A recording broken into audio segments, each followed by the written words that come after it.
అతిథి మర్యాదలు పాటించకపోతే అష్టదరిద్రాలు అంటుకుంటాయని చెప్తూ ఉంటారు. అయితే ఇదే అతిథి మర్యాదలు పాటించకపోయినా ఎటువంటి దరిద్రాలు అంటువు కొంతమందికి అని చెప్తారు. ఎవరు వాళ్ళు?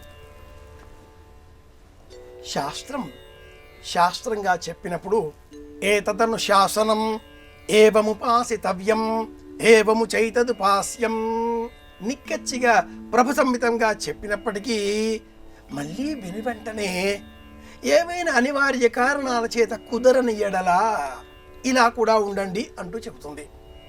ఏకాదశి ఉపవాసం చెయ్యాలి. ఉపవాసం చేసే సమయంలో వ్యాధి ఉన్నప్పుడు, లేక దేశాంతరంలో ప్రయాణంలో ఉన్నప్పుడు, లేక ఇతర సందర్భాలలో అశుచిగా ఉన్నప్పుడు ఉపవాసం చేయని అవసరం లేదు అంటూ ప్రత్యామ్నాయ మార్గాలను సూచిస్తుంది. అది ఎలాగో అతిథి మర్యాదలు చేయాలి. ఇంటికి అతిథి రాగానే ఇంటిలోని వారు లేచి నిలబడాలి, వాళ్ళని రండి అంటూ పిలవాలి, కూర్చొనకూడదు. ఇది అతిథి మర్యాదలలో మొట్టమొదటి లక్షణం. వారు రాగానే వీరు నిలుచోవాలి, రండి అంటూ స్వాగత వాక్యం పలకాలి, పాద ప్రక్షాళనకై నీరు అందించాలి, వస్త్రం ఇవ్వాలి, పాదములు అద్దుకున్న తర్వాత వాళ్ళు కూర్చున్న తర్వాతే వీరు కూర్చోవాలి, పానీయములు ఆహార పదార్థములు వారికి ఇచ్చిన తర్వాతే వీరు స్వీకరించాలి. ఇవన్నీ కూడా అతిథి మర్యాదలు అని మనం చెప్పుకున్నప్పుడు ఇవి పాటించకపోతే అష్టదరిద్రాలు ఏర్పడతాయి. అతిథి ఇంటికి వచ్చినప్పుడు మనం నిర్లక్ష్యం చేసి రండి రండి అన్నయ్య కూర్చోండి అని మనం కూర్చొనే వారిని ఆహ్వానిస్తే శాస్త్రం ప్రకారం అది తప్పు, దోషం. నిలుచోవాలి.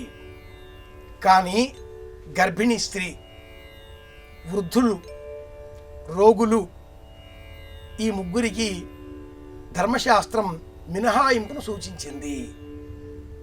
అలాగే అన్య కారణాల చేత మాసిక నియమంలో ఉన్నవారు కావచ్చును, లేక జనన మరణ ఆశోచాదులలో ఉన్నవారు కావచ్చును, ఈ 4వ వర్గానికి చెందిన వారు కూడా అతిథి మర్యాదలను పాటించే అవసరం లేదు. ఎవరైనా అలా అతిథి వచ్చినప్పుడు వీరు లేవకుండా కూర్చున్నారు అంటే ఆశోచనలో ఉన్నారా, జ్వరంతో ఉన్నారా, రోగంతో బాధపడుతున్నారా, వృద్ధుల, గర్భిణీ స్త్రీనా, ఇలాంటి సందేహాలు అతిథికి పూర్వం కలిగేవి. శాస్త్రం ప్రమాణపూర్వకంగా అతిథిని ఎలా గౌరవించాలో ఎంత విశ్లేషణాత్మకంగా వివరణాత్మకంగా ఎలా చెప్పిందో అంతే జాగ్రత్తగా మినహాయింపులను సూచించింది. ఆ మినహాయింపులలో కూడా ఇంత జ్ఞానం ఉంది. ప్రతి విషయము నిర్ణయాత్మకంగా, జ్ఞానపరంగా, సంశయం లేకుండా, సందేహం కలగకుండా ఒక క్రమ విధానంలో చెప్పింది కాబట్టే ధర్మము అన్నారు, సనాతన ధర్మము అన్నారు. ఇన్ని వందల సంవత్సరాలుగా, వేల సంవత్సరాలుగా ఇంత ధర్మం కదలకుండా ఎలా ఉన్నది? ఇదిగో ఈ కట్టుబాటు కారణంగానే ఉన్నది.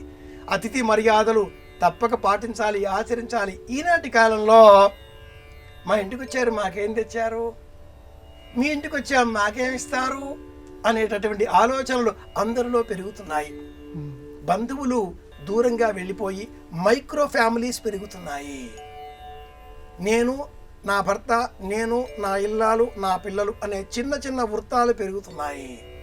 దీనిలో కూడా ఒక్క క్షణంలో చరవాణి ద్వారా లక్షల మంది సమూహంలో చేరి నాకు లక్షల మంది పరిచయం అని చెప్పుకునే వాళ్ళంతా కూడా ఒక్క క్షణంలో అదే చరవాణిలో ఆ సమూహంలోంచి బయటికి వచ్చేసి క్షణంలో మళ్ళీ ఎవరు లేని వాళ్ళుగా మారిపోతూ ఉంటారు. ఇవన్నీ తాత్కాలికమైన ఉపశమనాలుగా చెప్పుకోవాలి. శాశ్వతంగా ఉండేటటువంటి బంధుత్వం, బాంధవ్యం, కుటుంబం, వచ్చిపోయేటటువంటి వారు ఇంటికి చాలా అవసరం కనుక వాళ్ళంతా కూడా అతిథులు అవుతారు. అతిథి మర్యాదలను మనం తప్పక పాటించాలి, కాపాడుకోవాలి.